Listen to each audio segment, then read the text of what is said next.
Senator Lapid is recognized. You may proceed when you're ready, sir. Salamat po, Sergeant Gopser. Ipapollow up ko lang po yung tanong ni Senator Lacson kanina.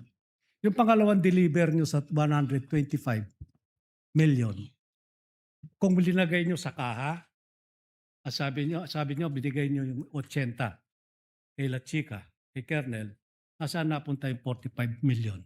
Kanino nyo binigay? Sa aming vault pa po yun, Your Honor. Nung kinuha nyo yung 4 na bag sa bangko, nakita ba ni Vice President Sara yun? Binuksan mo sa harap niya? O Ano? hindi na, diniretso mo na kay Kernel La Chica?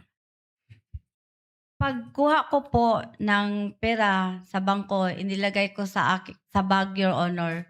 Dinala po namin yon sa opisina po namin at doon po nilagay ko po sa aking extension office, Your Honor. Hindi mo linagay sa vault? Yung first withdrawal po, Your Honor, yung 2022, hindi na po nailagay sa vault, Hindi, Your yung Honor. pangalawa. Sabi mo na ibigay mo kay La Chica yung 80. Yung 45 million, saan mo linagay? Sa Kanino mo aming- binigay? Ginilagay ko po sa aming vault, Your Honor. Then, after po na i-release ko po, yung first release ko na ETM, 80 million plus, after mga 1 month po, Your Honor, nag-submit po sa akin si Security Officer La Chica, Your Honor, ng Fund Utilization Report, Your Honor. At saka, may dala na po din siyang Object of Expenditure, Your Honor, na yun ang binabasihan ko po, Your Honor, ko na i-release ko po yung remaining pera, Your Honor. Yun nga po, at marami rin po nagtatanong, pero hindi ko itatanong kung sino yung piatos, kung anong alias. Sabi nga po ni Senator Risa Ontiveros, may kapangalan siya, may ka-birthday pa siya. Meron din pong sinabi yung prosecutor na may 2 lapid na nando doon. Papasalamat po ako kung totoong lapid yung kamag-anak ko po kasi. Sabi po kasi ng tatay ko, basta lapid kamag-anak ko. Kaya magpapasalamat po ako sa defense at kay La Chica kung nabigyan yung kamag-anak ko.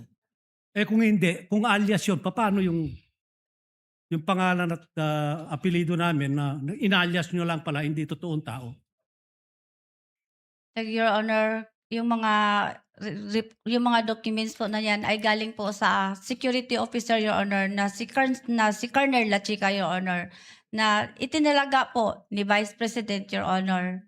Kaya po nag-rely po ako, Your Honor, sa kanya kasi meron po siyang office order, Your Honor, na siya ang security officer, Your Honor, at siya po ang mag-implement ng mga various confidential operation or activities, Your Honor.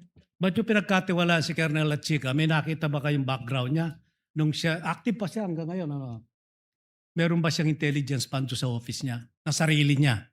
Kasi karamihan ng mayor, local official, military, police, army, navy, may mga intelligence fund po yan.